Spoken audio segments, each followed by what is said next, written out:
to tell you I'm sorry. You don't know how lonely you are. I had to find you to tell you I need you. Tell you I set you apart. Tell me your secret and ask me your questions. Oh, let's go back to the start. Running in circles, coming up chaos. Heads on the science apart. And numbers and figures, pulling the puzzles apart. Questions of science, science to progress, and I'll speak as loud as my heart. Tell me you love me, come back and hold me. Oh, I'm not rushed to the start. Running in circles, coming up tails. Heads on the science apart. Nobody said it was easy. It's such a shame for us to part. Nobody said it was easy. No one ever said it would be that hard. Oh, take me back to the start.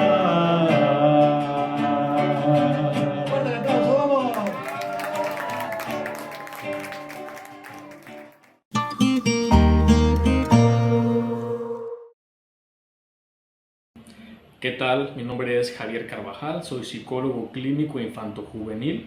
Me especializo en neurodivergencias como el autismo y el TDAH desde hace 4 años para la fecha. Particularmente me he dedicado al diagnóstico y la intervención familiar en el trastorno del espectro autista y comorbilidades asociadas. Me gustaría platicarte mi experiencia dando el diagnóstico y para qué se sirve un diagnóstico y para qué no sirve el diagnóstico. Antes que nada, creo que es importante aterrizar el concepto de diagnóstico. Diagnóstico tiene su origen en la palabra griega diagnosis, que en nuestros términos querría decir reconocimiento. ¿Qué vamos a reconocer? Pues algo que ya es conocido, por eso es reconocer, o sea, volver a conocer. ¿Quién puede volver a conocer algo si no es alguien que previamente lo conoce? Es decir, ¿quién puede hacer diagnóstico? Una persona que previamente conoce el curso y desarrollo y las características de esta condición. En términos prácticos, por ejemplo, los especialistas que nos dedicamos al diagnóstico, que podemos ser psicólogos clínicos infanto-juveniles especializados en autismo, en neurodesarrollo y sus trastornos. También puede ser neuropsicólogos clínicos infantiles, psiquiatras, neuropediatras, pediatras del desarrollo, y acompañándolo también pueden estar algunos otros terapeutas como terapeutas de lenguaje, ocupacionales, logopedas. Bien, sentada esa base, creo que es importante decir para qué sí sirve un diagnóstico y para qué no sirve. ¿Para qué sí sirve? El diagnóstico debe de servir para agenciar a la persona en una identidad, porque sabemos que, por ejemplo, el autismo es una condición de vida, es una forma de ser en el mundo y es algo que no se va a quitar, pero pues es que no es un accesorio o no es una enfermedad. Entonces, en tanto condición, pues es una característica intrínseca al sujeto que condiciona gran parte de su forma de ver el mundo, de interactuar con el mundo. Entonces, es importante que el diagnóstico sirva para que la persona pueda reconocer en sí esas características, también para que se pueda afirmar positivamente desde esa identidad, que pueda liberarse tal vez de ciertas cuestiones que tal vez venían aquejando a nivel de salud mental, por ejemplo, como dudas existenciales, como el por qué soy diferente, por qué me siento extraño, extraña, también a la familia. En ese sentido, el diagnóstico debe de servir para eso, para ejercer derechos también. Por ejemplo, hay países donde se puede acceder a terapias, a becas, a apoyos que pues a veces difícilmente las familias pueden costear. ¿Para qué nos sirve un diagnóstico? Un diagnóstico definitivamente no debe de servir para enjuiciar a la persona, para determinarla totalmente, para encasillarla, etiquetarla, decir que ya sabemos cómo va a ser el curso y desarrollo de esa persona totalmente.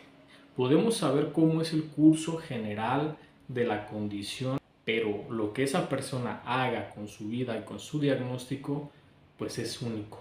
Es algo que va a ser propio a ese sujeto, a sus condiciones de vida materiales, culturales, sociales, etc. Entonces, en este sentido, el diagnóstico es útil, pero debe de darse con mucho cuidado, con mucha responsabilidad. Muchas veces conocemos, seguramente lo han escuchado, de chicos que son diagnosticados en 20 minutos, que llegan a la puerta del especialista y el especialista rápidamente determina es un chico autista. Creo yo que por más que tengamos expertise en el tema y por más que a nuestros ojos sea evidente en pocos minutos que una persona está dentro del espectro autista, es una falta a la ética profesional y a la ética relacional para con los usuarios de nuestros servicios el tirar así a bote pronto un diagnóstico. Creo que lo mínimo que podemos hacer es sentar a la familia, explicarles qué es lo que vamos a evaluar, detenernos con paciencia, con empatía, con afectividad, a preguntar cada una de las características como si fuera la primera vez que las preguntamos, como si fuéramos personas curiosas por saber quién está frente a nosotros. A diferencia de que si solamente leemos cada pregunta y ni siquiera volteamos a ver a la familia, bueno, el instrumento de diagnóstico pues es solo un instrumento. ¿Quién hace el diagnóstico? El clínico. Entonces ahí entra el arte de cada quien. En mi experiencia empecé trabajando en Fundación Teletón con el diagnóstico de autismo, pero previamente trabajé como psicólogo familiar con las mismas familias o con varias de estas familias que después fueron llegando. Entonces, algo que pude observar es que esa parte cálida de la atención familiar, añadiéndole el componente de diagnóstico e intercalando sesiones de diagnóstico con sesiones de acompañamiento emocional y sesiones psicoeducativas, para cuando llegábamos ya a la fase de entrega de resultados de diagnóstico, pues la familia estaba mucho más acoplada a saber de qué estábamos hablando. Y muy probablemente dentro de las distintas preguntas que yo iba haciendo o de las observaciones en juego, por ejemplo, con el pequeño o la pequeña, y una retroalimentación en esa sesión, pues la familia se iba haciendo más consciente de que podía estar presente esta condición. Aunado a ello, muchos de los padres, madres, llegaron a identificarse con el diagnóstico, porque cuando hacemos las preguntas, pues indiscutiblemente hacían un ejercicio de retrospectiva en su vida y muchos terminaban diciendo, creo que yo podría estar dentro del espectro, o me gustaría una evaluación también para mí. Eso me llevó poco a poco a enseñarme a cómo evaluar personas adultas y también particularmente con diferencia de género mujeres, desde niñas, adolescentes y adultas, que también sabemos el espectro se amplía todavía un poco más. Ahora bien, Ya en consulta privada empecé también a innovar en cómo hacer la redacción de los informes y cómo hacer la presentación de los informes. Muchas veces me tocó ver especialistas de estos de los 20 minutos que únicamente entregaban una cuartilla con mínimo texto redactado que decía la condición y tal vez 3 opciones a terapias para el niño y medicación. En mi caso, lo que he estado haciendo es detenerme a hacer una redacción que hace un resumen del resultado de cada prueba y de qué evalúo cada prueba, de las características que se evalúan en esa prueba, y al final hacer una retroalimentación general del diagnóstico, dar ejemplos del diagnóstico, al menos bajo el DSM-5, y también una serie de recomendaciones individualizadas para la persona y para su familia, y también para su contexto. Muchas veces esta parte de diagnóstico me implicaba alrededor de 5 sesiones de 1 hora y media cada una. A veces ir a la escuela de la persona también para observar directamente en su entorno cómo se desenvolvía, o tal vez pedirle a la familia videos. También cuando evalúe adultos, ahora que también evalúo adultos, pido a veces fotos o videos de su infancia para pues hacer un rompecabezas completo, una visión global de la persona. Y yo creo que eso también le da al usuario esa calidez y esa atención de que el especialista se está tomando el tiempo de analizar muy bien la información y realmente se está interesando por su vida. A la hora de entregar los resultados, también lo que hacía o lo que hago es presentarlo en una proyección, en una pared, en grande, donde además entrego en físico el informe, lo entrego en digital y lo presento de manera verbal como una exposición para la familia, como si fuera una tesis, donde yo voy explicando cada una de las pruebas, quizá entre 5 y 7 pruebas, los niveles de apoyo, la parte de comunicación social, la parte de comportamientos restringidos y repetitivos, la parte tal vez de si viene alguna comorbilidad de salud mental y también la integración sensorial, entre otros factores. Y nos vamos leyendo también entre la familia y yo, uno por uno, de las recomendaciones. Eso se me hace una manera cálida de poder dar el diagnóstico y además ofrecer una sesión adicional si hubiese dudas. Envío también algunos textos, videos para que la familia vaya pues psicoeducándose en esta temática y que pues la llegada del diagnóstico no implique este balde de agua fría, esta tormenta que muchos padres refieren, porque creo yo que también importa mucho el cómo se devuelve el diagnóstico. Entonces, en suma, ¿para qué sirve un diagnóstico?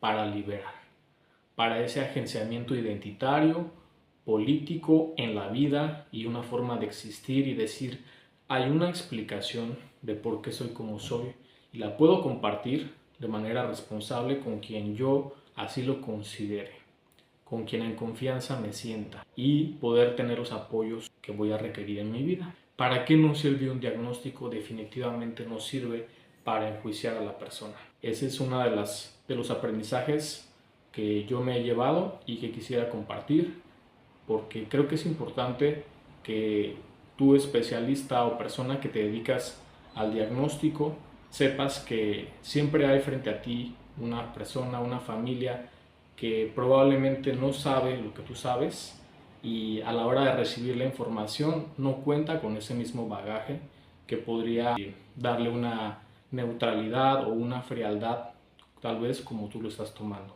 Entonces es importante cuidar las palabras, las expresiones, el tono, la cadencia de cómo vamos explicando las cosas y poco a poco ir informando, también ir retroalimentando, ir haciendo las pausas, haciendo preguntas para ver si se está entendiendo, de tal forma que cuando hagamos este proceso de diagnóstico, pues no sea solamente la asignación del diagnóstico, sino sea todo un proceso que implique una parte psicoeducativa, una parte de acompañamiento emocional y una parte de seguimiento. Esa es la reflexión que yo les quisiera compartir y espero que puedan aplicarlo o que si tú estás buscando un diagnóstico puedas encontrar un especialista que tenga una visión global de cómo hacer el diagnóstico, que tenga empatía, que tenga calidez. Y si no lo encuentras, pues en este espacio, seguramente en estas charlas podrás encontrar diversos especialistas que pueden acompañarte en el proceso desde una perspectiva del paradigma de la neurodiversidad. Y eso es todo por mi parte.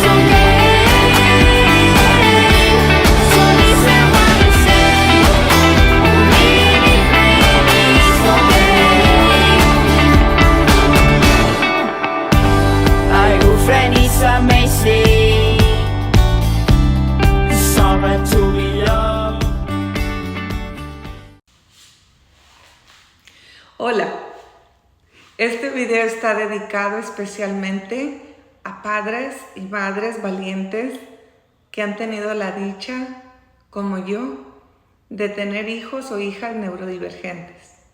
Para ustedes va este video con todo mi cariño.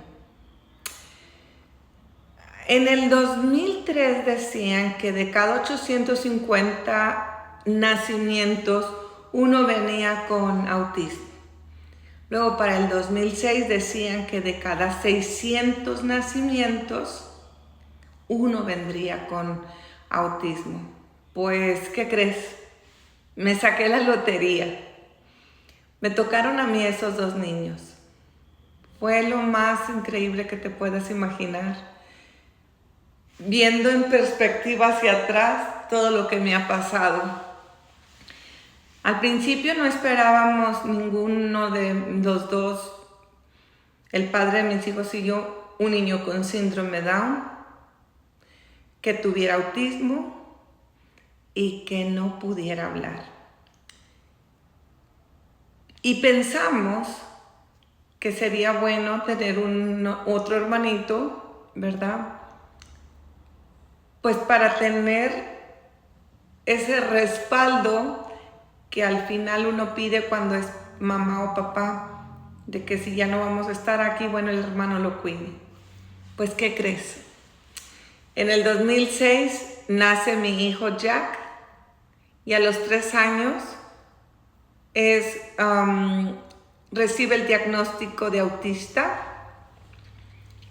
Y para mí fue muy impactante porque para esas fechas, en el 2009, yo no lo aceptaba, no fue fácil. Me costó más trabajo que mi primer hijo, pues porque tenía todas las expectativas puestas para que él me ayudara con su hermano. Qué gran error, de verdad, cometemos a veces los papás, sobre todo yo que era mi primer hijo. Pero bueno, siempre he dicho que la vida nos prepara para estos momentos tan duros en la vida. Y creo que a mí la vida me preparó mucho tiempo antes. Soy maestra y creo que desde ahí empezó esta cuestión de querer enseñar todo lo que yo aprendía. Mi nombre es Lalita Tuli, soy mexicana, madre de 2 niños neurodivergentes. Vivo en el estado de la Florida hace más de 26 años. Y con todo el cariño te quiero hablar a partir de mi historia, de mi vida, de lo que hasta el día de hoy he hecho y logrado con mis hijos. En la juventud, pues yo no sabía que iba a ser mamá alguna vez, pero sí, mi corazón lo deseaba, claro que sí. Entonces, fue muy padre porque yo empecé a trabajar con niños especiales mucho antes de graduarme yo de licenciado en educación. Tomo la ventaja de que como ya tenía esos niños especiales, pues todas mis compañeras me mandaban los niños, oye que este niño no habla, oye que este niño batalla con escribir, y así. Entonces yo me fui llenando, mi clase siempre fue primer grado de primaria y siempre tenían niños neurodivergentes, en aquel entonces los llamábamos niños especiales. Y me voy a Barcelona a estudiar mi maestría en comunicación y educación, y eso fue lo más increíble porque quien respalda mi ida a España es la Secretaría de Educación Pública en México, y en el estado donde yo estaba me ayuda, soporta el gasto y todo esto. La ayuda viene de la licenciatura en educación especial. Yo siempre quise ser maestra de educación especial por lo vivido antes de ser graduada, pero pues no me dejaron mis maestros, no se dio esa situación, ¿no? De hecho, quien fue mi maestro de toda la vida me decía, no, Lalita, tú para educación regular, te queremos allá y allá te vamos a poner. Bueno, y así fue. Y cuando yo vuelvo a México con mi bebé de 4 meses, y precisamente estaba este maestro de director de la escuela donde yo estudié, el profesor Severo González Cárdenas, y me dice, ay, qué hermoso tu niño, que no sé qué, 4 meses, pero nadie le notaba el síndrome de Down. Y le digo, mira, ustedes no me dejaron ser maestra de educación especial y la vida me ha dado el regalo más lindo. Connor tiene síndrome Down. Bueno, aquello fue tremendo porque el maestro no se esperaba que yo le dijera que mi niño venía con una condición, más porque ellos me habían pedido que fuera maestra de educación regular. Y así mismo fue el diagnóstico de mi hijo. Nosotros esperábamos un niño perfecto, un niño 100%, venía todo perfecto, no tenía ningún issue, no se le veía nada en el sonograma, no se le veía nada en los cromosomas, o sea, todo venía bien. Es hasta la semana de nacido que recibimos la noticia y el pediatra nos dice, oigan, recibí una carta, déjenme leerla. Se va a leer la carta y en eso nos llega y nos dice, ¿qué saben ustedes del síndrome de Down? Y yo, ¿por qué? Sí, yo sé algo del síndrome de Down, la trisomía 21, el cromosoma más, cromosoma menos, ay, bueno. Y ese día fue memorable para mí porque estábamos ante una situación que no habíamos planeado, y más que te vayan a decir aquí en Estados Unidos una semana después que tu hijo nace con una condición, pues bueno, al menos en el embarazo te vas, no sé, como que educando, te vas visualizando, te vas, yo siento que al principio fueron 2 meses muy duros con esa noticia, muy, muy duros, en los cuales yo me meto a estudiar durísimo para saber más de lo que es el síndrome de Down y cómo ayudar a mi hijo.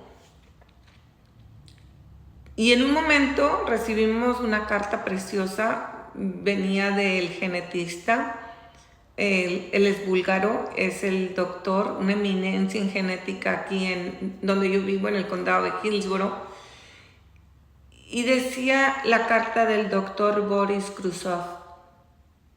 Después de con un amor escribir esa carta, porque de veras que no todos los doctores son como él, y ahorita les digo por qué Abraza la Vida nace por esta situación.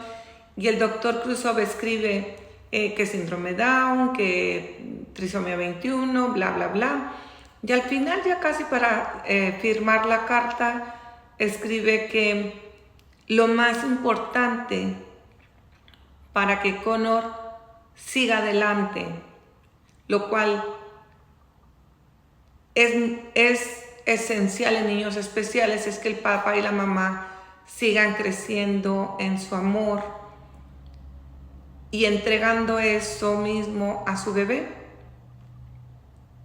Que aunque hubiese una medicina, una pastilla, no iba a cambiar la condición o iba a mejorar el quitarle, vaya, el síndrome de Down, pero que el amor de los padres hacía que mi hijo fuera, mejor, algo así decía. Digo, la carta tiene 21 años al día de hoy, ¿verdad? Pero la guardo con mucho cariño y esas palabras me hicieron a mí muy fuerte. Y empiezo yo a visitar diferentes doctores. Voy a hablar así para que todos me entiendan, ¿no? El doctor de los pulmones, el doctor de la tiroides, el doctor del corazón, el doctor de terapia, el pediatra que nos mandó a terapia física, terapia ocupacional, terapia del habla. Bueno, en todos lados estaba metido Connor. Y yo me dediqué única y exclusivamente a eso, a que mi hijo saliera adelante. Con el tiempo, y lo más hermoso de todo esto fue que había más papás como yo. Y todos coincidíamos en el mismo punto. Qué duro fue recibir el diagnóstico. Qué malos los doctores que no tienen corazón, que son insensibles. Yo creo que lo que nos hace falta a muchos de nosotros es precisamente eso. Esa forma cálida de podernos decir, oye, tu hijo tiene esto, ¿no? Y pues va a vivir 90 años. Pero nos lo toman de una manera que uno no está, o como todo el mundo dice, no hay escuela para papás, no lo hay. Pero sí existe ahora este programa que corro con mucho cariño desde hace 10 años y que se llama Abraza la Vida. Abraza la Vida, una guía para padres especiales, porque somos especiales. No a cualquiera nos mandan un hijo así y mucho menos. Creo que la vida no nos manda porque sí, la vida te prepara para este momento. Imagínate, yo con maestría en comunicación educativa y mis 2 hijos no comunican. Yo había perdido 3 hijos no nacidos antes de que naciera mi hijo Connor. Entonces para mí ha sido fantástico ver las consecuencias de lo que la vida me ha preparado para donde estoy ahora. Y yo creo que a través del amor, de las alegrías que se viven en la familia, uno puede sacar adelante a sus hijos. Yo siempre les digo a los papás, si uno está bien, si uno se conserva bien, mente, cuerpo, corazón, alma, uno va a estar bien, los hijos van a estar mejor. Y yo creo que no es un cliché, es la verdad. Yo lo veo, yo cuando veo padres o mamás que están muy desesperados, les digo, a ver, ven acá. Y con la plática sale. Y cuando yo abrazo a esa mamá o a ese papá, ¿cuánta falta nos hace ese abrazo? Porque nosotros mismos nos vamos como alejando de la familia, aunque a veces también la familia, ay carambas, me ha tocado, o sea, yo también las he sufrido. Pero lo más importante aquí es eso. Abraza la Vida ha formado esa situación de que el padre y la madre sigan como vínculo unido. Sí se puede, claro. Si no, pues bueno, a sacar adelante a los hijos, no nos queda de otra. Yo siento que tenemos que educar un poquito más a los médicos, porque siempre un diagnóstico nos marca y se queda ese día para el resto de nuestras vidas, vaya la redundancia. Pero sí lo que quiero es apoyar a más papás y agradezco infinitamente a Alberto y a Abraham por esta oportunidad que me dan desde Florida poder participar con ustedes en este nuevo congreso, pues creo que son 48 horas por lo que he escuchado, por este Congreso Internacional de Abraza la Sonrisa. desde que vi el primer congreso que hubo de unos cuantitos, se me hizo fantástico poder hablar, poder tener una ventana en la cual expresar cómo me sentí y cómo esto te puede ayudar a ti. Yo siempre estaré dispuesta para ustedes, con todo el amor, de verdad. Y no es una afiliación, no es una non-profit organization, no es una organización sin fines de lucro, es solamente una mamá contándote la historia, apoyándote y sacar adelante al niño o a la niña neurodivergente. Me puedes conseguir en las redes, estoy en YouTube como Abraza la Vida por Lalita Tuli, Abraza la Vida, de V grande y D mayúscula, V y D mayúscula. Y el email para que me puedas contactar en inglés es Embracing Life as One, es un Gmail. Y en español es Abraza la Vida, es un Gmail también. Abraza la vida, amor y alegría en armonía. Gracias a todos por escucharme. Estoy muy emocionada, la verdad. Es mi primera vez en un congreso internacional tan hermoso. Ojalá que podamos apoyar a muchas familias y sobre todo incluir con amor, porque esta es la palabra clave de todo aprendizaje. Que para ustedes mi plática haya sido significativa, esa es la meta mía y les mando un abrazo desde Florida. Mi nombre es Lalita Tuli y agradezco su atención. Un besazo.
Cuando yo era pequeño, me gustaba que mi mamá me leyera cuentos para poder dormir. Esa era mi parte favorita del día. En muchas ocasiones yo me imaginaba que era una ave muy hermosa, con alas amarillas como el sol, la cara azul como el mar, los ojos verdes como la naturaleza y los pies cafés como rocas. Una noche, cuando estaba escuchando uno de esos bellos cuentos, yo me soñé que yo era ese ave que estaba volando en un paisaje tan hermoso, con muchos árboles, un maravilloso día, y después me encontré unos bellos animales que estaban cantando, estaban bailando y haciendo sus propias actividades. En un momento decidí acercarme a ellos, pero lo curioso fue que cuando me voltearon a mirar, no se asustaron, todo lo contrario, me invitaron a hacer de sus hermosas actividades. Bailamos, saltamos, brincamos e inclusive tuvimos una bonita tarde en este maravilloso bosque. Al día siguiente, cuando me desperté, me levanté con mucha alegría y alisté mis cosas para ir al colegio, para ir a ver a mis compañeritos. Pero cuando llegué al salón, vi que mis compañeritos estaban hablando entre sí, hay algunos que ni me miraban, otros que ni me sonreían. Entonces ahí me sentía muy excluido y en ese momento me sentí muy triste. Y cuando llegué a la casa, muy triste, yo le dije a mi mamá que me quiero retirar de ese colegio. Y ella me dijo que no te preocupes, mi amor, que todo va a estar bien. Y que cuando llegues mañana, que imagínate que estás en ese bello bosque, ahí con los animalitos, y si ninguno te habla, pues no te preocupes. Imagínate en ese bosque como tu propio lugar seguro y siéntete que estás ahí y puedes sonreír. De acuerdo a esta experiencia, me di cuenta de que yo no era la única persona que se sentía así. Y encontré una investigación que decía que la participación social de las personas con autismo en la adolescencia muchas veces se reduce porque a menudo pierden la oportunidad de participar en actividades sociales, actividades físicas y de integración con los pares. Mucho gusto, mi nombre es Juan Nicolás, una persona con TEA, o sea, con trastorno del espectro autista, que no es un trastorno, sino una condición en la que nosotros vemos el mundo de una manera diferente. Pero eso no quiere decir que seamos extraterrestres ni raros, no, sino que estamos en el mismo mundo, tanto de personas neurotípicas, o sea, normales, como neurodivergentes, como lo somos los autistas, los niños Down, las personas con dislexia, las personas con hiperactividad, entre otras condiciones. También nosotros tenemos algunos desafíos, como lo son la comunicación, la socialización y la integración sensorial.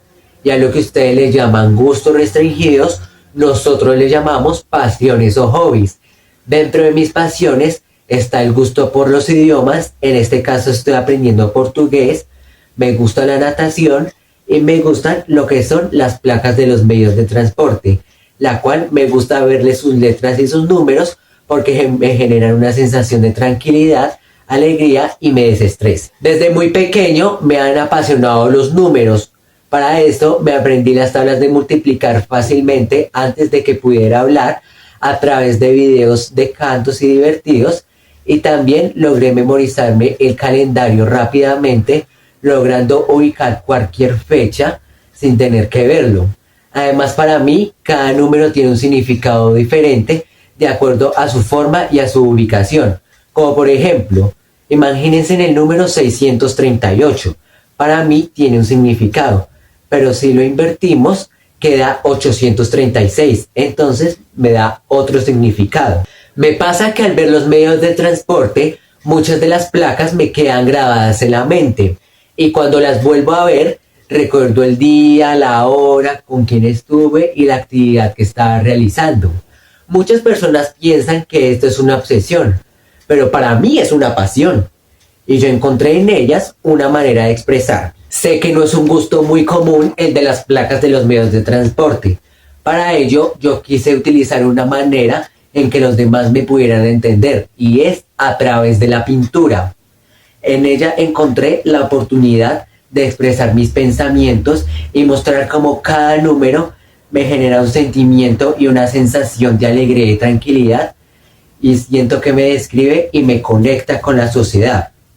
Esta conexión la pude obtener en un evento en el que tuve la oportunidad de participar en la ciudad de Barranquilla, Colombia, un evento por la educación inclusiva 2023, evento que me permitió exponer por primera vez al público mis obras de arte y hablar un poco más acerca de mi condición y mi pasión. Como por ejemplo esta placa, que es una pintura que dice PAG 365. Esta placa le quise dibujar un paisaje porque me gusta mucho en la playa el atardecer, y abajo le dibujé un delfincito con su hijo en un corazón porque para mí me expresa amor de mamá y amor infinito. Y esta otra pintura que tiene la placa FVK 371 me inspiró a dibujar un manantial hermoso porque una vez fui a una salida en familia donde veía muchas cascadas, olía el aroma de la naturaleza, había muchas flores hermosas, me sentí como en mi propio lugar seguro y para mí expresa naturaleza. Quiero contarles que hay números que me gustan y otros no tanto. Les voy a decir algunos ejemplos los que me gustan. El 38 me gusta porque para mí es un número muy importante porque mi ciudad fue fundada en 1538. El 55 me gusta porque para mí significa amor de familia, amigos y personas que me aman y me conocen. El 12 me gusta porque para mí me genera creatividad. Es como por ejemplo ver una obra de arte que me llama la atención. El 19 me gusta porque para mí el 1 es como el cabello de una mujer y el 9 es como su sonrisa. Más que todo es amor de mamá y amor de madre. Y el 32 me gusta, como ustedes los están viendo aquí, porque esto me quiere expresar que algo bueno va a venir y que me va a abrir muchas puertas. Ahora les voy a decir los números que menos me gustan. El 39 no me gusta porque para mí significa enojo y todo lo divertido se acabará. El 59 no me gusta porque para mí significa guerra y pelea. El 92 no me gusta porque para mí expresa que tengo que apresurarme y que tengo que madurar muy rápido. Y el 83 no me gusta porque eso me quiere expresar que tengo que enfrentarme a cosas que no me gustan. Por medio de esta presentación me gustaría invitarlos a que relacionemos a esa bella ave de mi infancia con la cual me identifico por su diversidad de colores, la cual es única en su especie, y podamos interiorizar que nunca un ave será igual a otra, así tenga las mismas capacidades de volar y recorrer el mundo.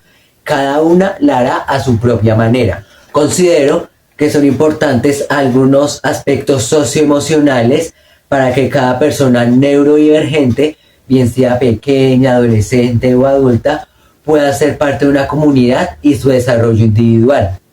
La inclusión, la cual es importante que inicie desde la familia. La empatía, que se busca crear entornos amigables.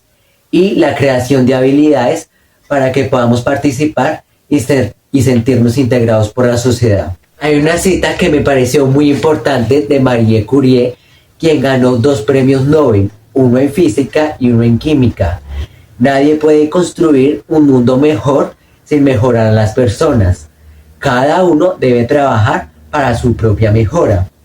Yo lo interpreto como el compromiso que cada uno de nosotros, como parte de una comunidad, debemos tener para crear una sociedad incluyente en la diversidad y generar la paz. Quiero, a través de este importante congreso ALS Talks, en primera persona, invitarlos a que con la mano en el corazón, pero todos juntos, no te quedes sin hacerlo, motivarlos a que cada uno de nosotros, como aves que podamos volar, atraigamos de manera positiva a la vida de otras aves, las herramientas que lograrán construir una sociedad que no juzgue desde lo lejos, sino que se atreva a colocar una piedra que hará el cimiento de una obra que logrará impactar en un mundo donde tanto neurotípicos como neurodivergentes seamos una misma bandada de aves que vuelen juntas.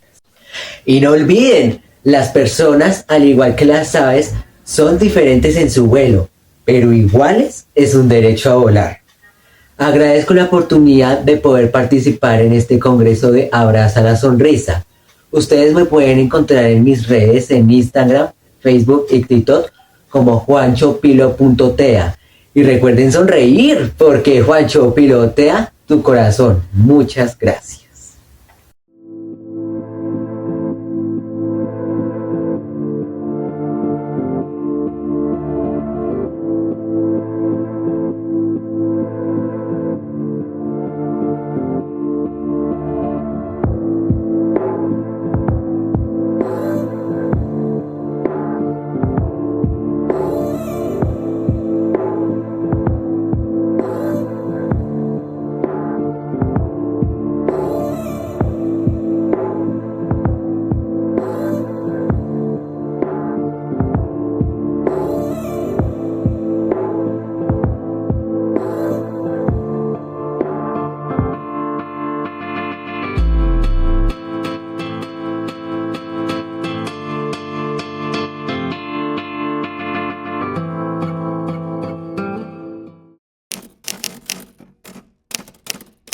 Me presento, yo soy Fátima Cañadas, les saludo desde El Salvador, Centroamérica, y soy especialista en atención psicoeducativa del autismo. Actualmente brindo apoyo individualizado tanto a niños como a jóvenes dentro de la condición y me siento realmente feliz y honrada de poder llegar hasta ustedes a través de este maravilloso congreso Abraza la Sonrisa.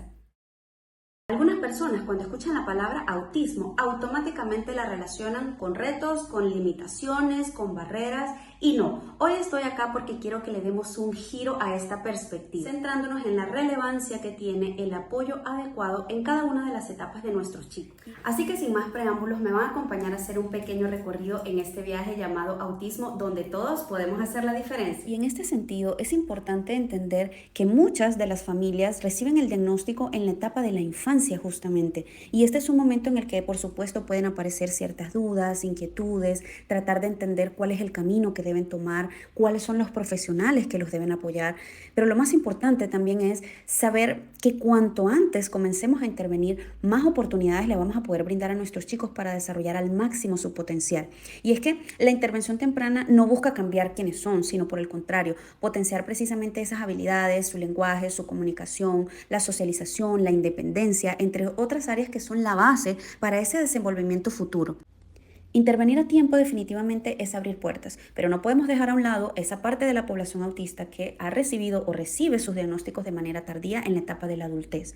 Nunca es demasiado tarde, pero cuanto antes empecemos, más herramientas van a poder tener ellos para su futuro. Por ejemplo, a nivel de comunicación y lenguaje, no solamente se trata de enseñarles a hablar, por ejemplo, sino que realmente utilicen esa capacidad verbal para expresar necesidades, emociones o saber aprender a utilizar esos métodos alternativos o aumentativos de la comunicación a nivel de autonomía, que desde muy chiquititos ellos puedan aprender a vestirse, a comer solos, a seguir rutinas, que realmente respetando sus ritmos de aprendizaje logremos integrarlos en estos juegos sociales con sus pares, que ellos logren cosas importantísimas a través de la imitación, a través de la atención conjunta e incluso también que logremos enseñarles estrategias para que ellos logren regular sus emociones en situaciones que pues pueden ser muy complejas de manejar.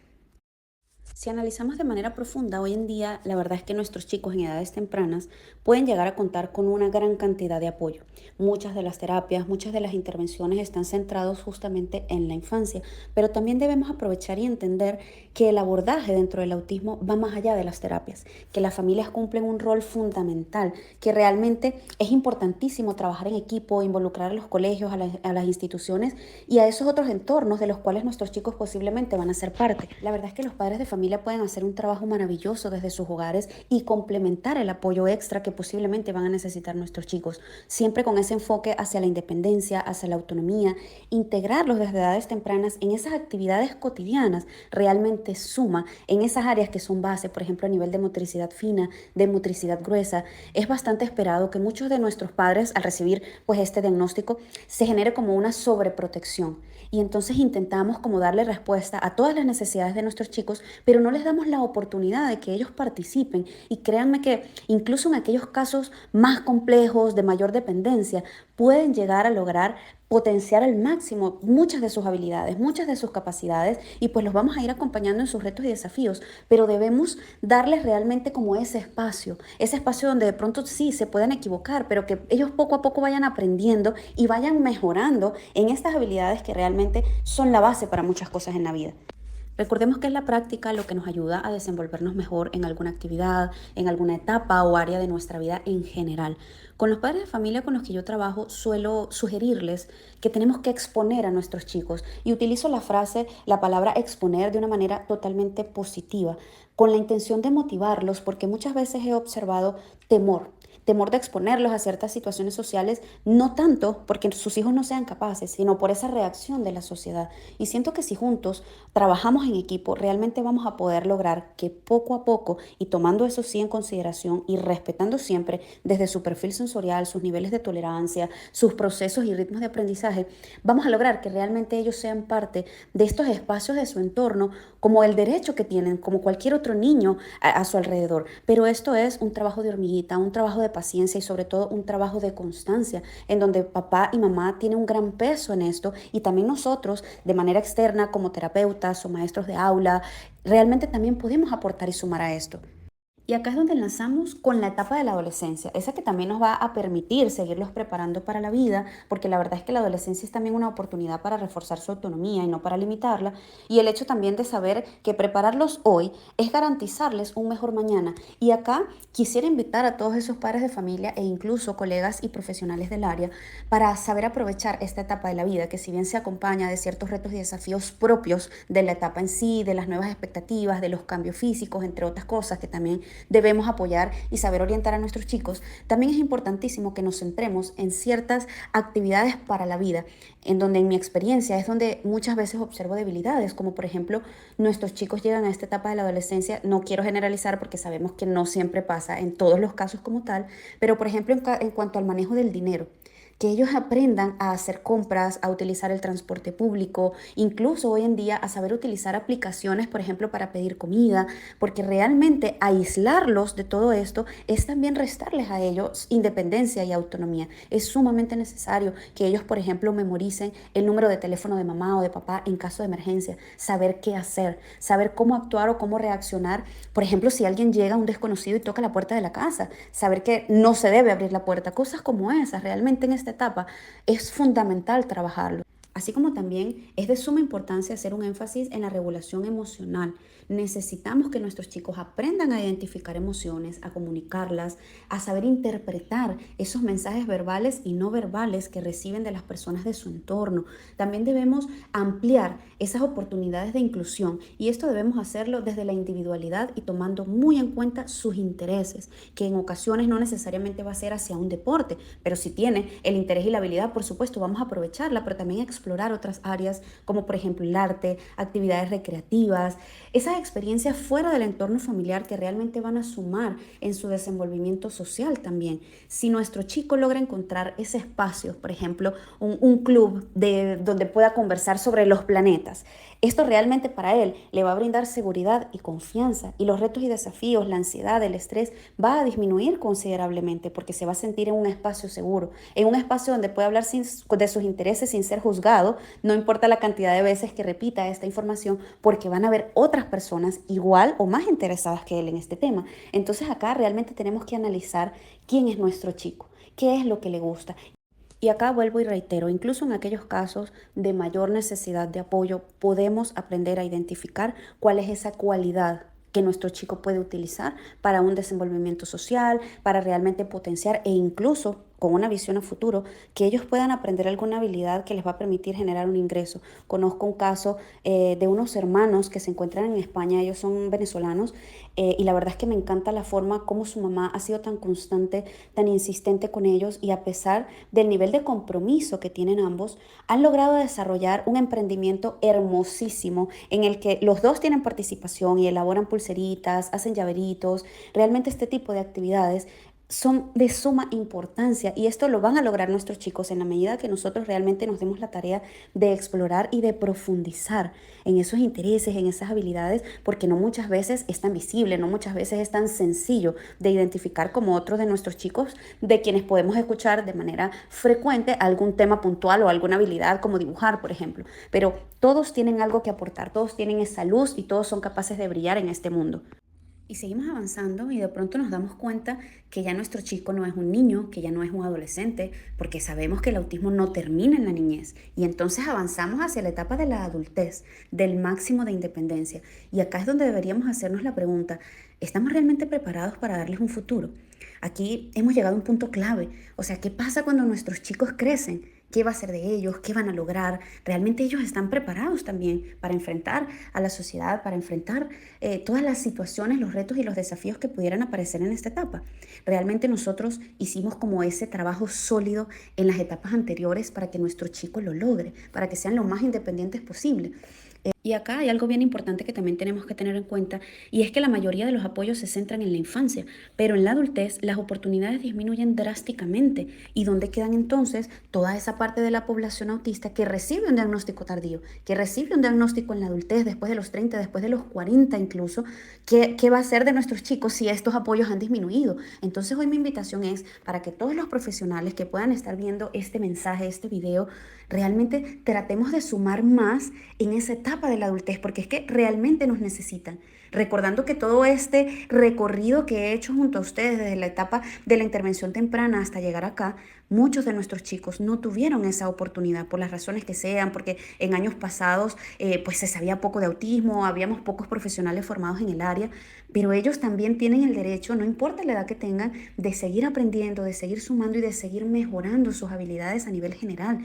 La independencia no significa que los vamos a dejar solos, sino que realmente debemos dotarlos de todas esas estrategias, herramientas para que ellos logren desenvolverse en la vida con mucha seguridad y mucha confianza, con habilidades básicas que muchas veces no hemos enseñado, como la planificación, la administración del dinero, la toma de decisiones, cómo obtener un empleo, cuál sería el tipo de empleo más adecuado a su perfil, cómo encontrar una vivienda, cómo realmente voy a pagar esa vivienda, qué es lo que tengo que hacer. Esa inclusión en la comunidad también es clave para que nuestros chicos realmente pues logren ser ese adulto funcional, ese adulto independiente, que se sienta feliz, porque también debemos buscar eso en nuestros chicos, no solamente llenarlos de muchísimas terapias a lo largo de su vida, sino también de que ellos se sientan plenos, de que ellos sientan que sí son capaces, que van a lograr muchas cosas en la vida, y para eso también necesitan un acompañamiento emocional, saber cómo manejar las relaciones con compañeros de trabajo, con los noviazgos e incluso con matrimonios, porque hay muchas situaciones que ellos no logran comprender en su totalidad o no logran saber cómo manejarlo, cómo tomarlo,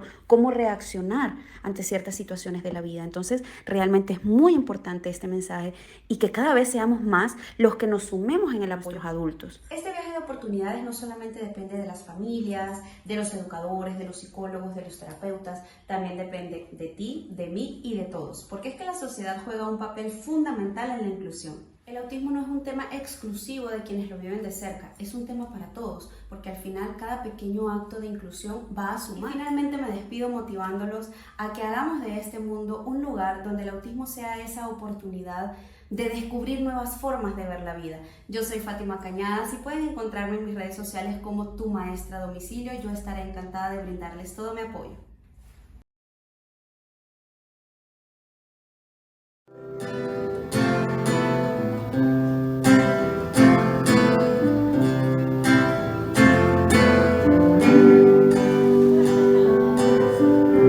No quiero ver más allá, yo solo sé que solo sé, el sol está y vos estás.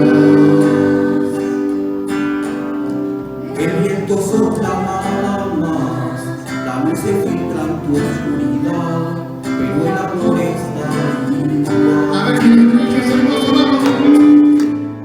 llegarás a alcanzar tu perfecta.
Tus ojos brillan por el sol, tu alma habita